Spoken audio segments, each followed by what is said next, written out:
Acute cholecystitis, or this inflammation of the gallbladder, usually comes about because of a gallstone being lodged in the cystic duct.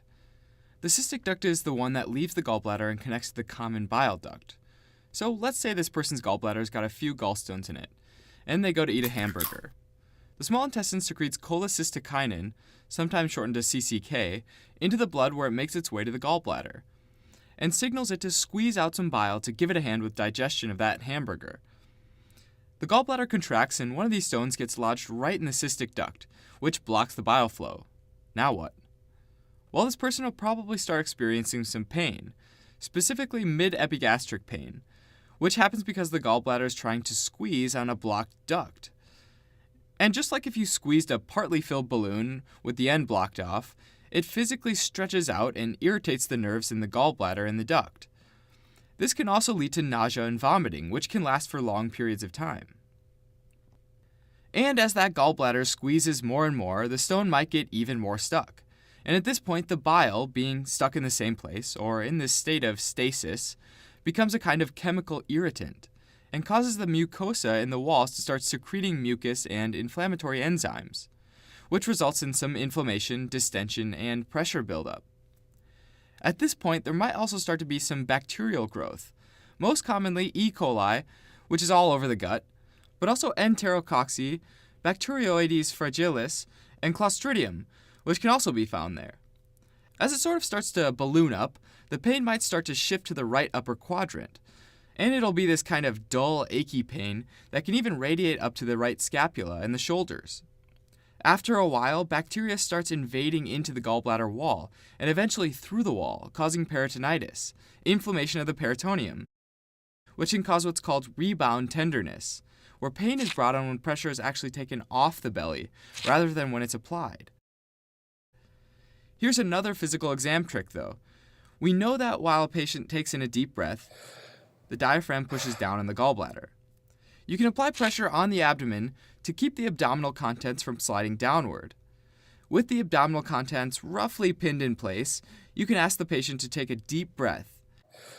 And if the diaphragm pushes down on their gallbladder, which remember is pinned in place, this will start to cause pain, forcing the patient to stop breathing in further. And that'd be a positive Murphy's sign, which can help with the diagnosis. Finally, since the bacteria started invading the mucosa and the tissue, the patient's immune system kicks in, ramping up the neutrophils in the blood and leading to neutrophilic leukocytosis, and likely also causing a fever. At this point, one of two things can happen. First, the stone could fall out of the cystic duct, which is great, and then the symptoms and cholecystitis eventually subside. This actually happens in the majority of cases. The other thing that could happen, though, is that the stone doesn't fall out.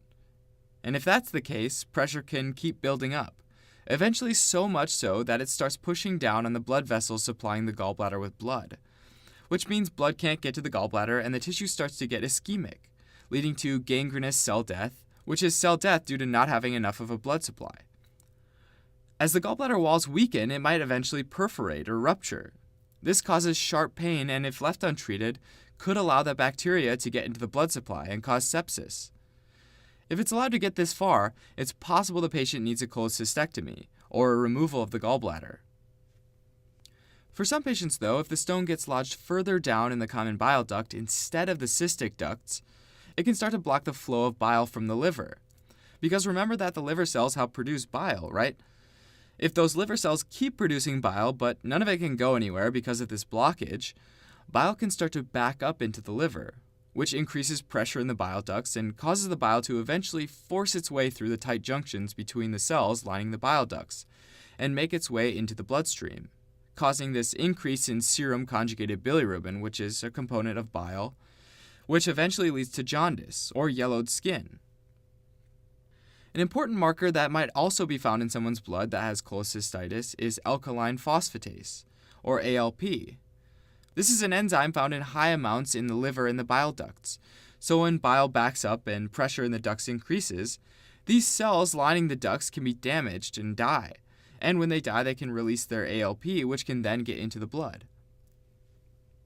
One way to help diagnose cholecystitis is by ultrasound, which can detect stones as well as sludge and mucus buildup and get an idea of how thick the gallbladder wall is. If the stone's lodged in the common bile duct, though, it's a lot more difficult to pinpoint. If that's the case and ultrasound hasn't really shown us anything, a cholecystigraphy or HIDA scan might be done, where this radioactive tracer is attached to HIDA, or hepatic aminodiacetic acid, and then injected into the patient. The marked HIDA is taken up by hepatocytes and excreted into the bile, which then drains down the hepatic ducts. If there's no blockage in the common bile duct, the tracer will make its way through the ducts and into the gallbladder and small bowel, which you'll be able to see. If you can't see any of those, then there's likely a blockage. Like in this HIDA scan, the dark spot indicates an obstructed duct.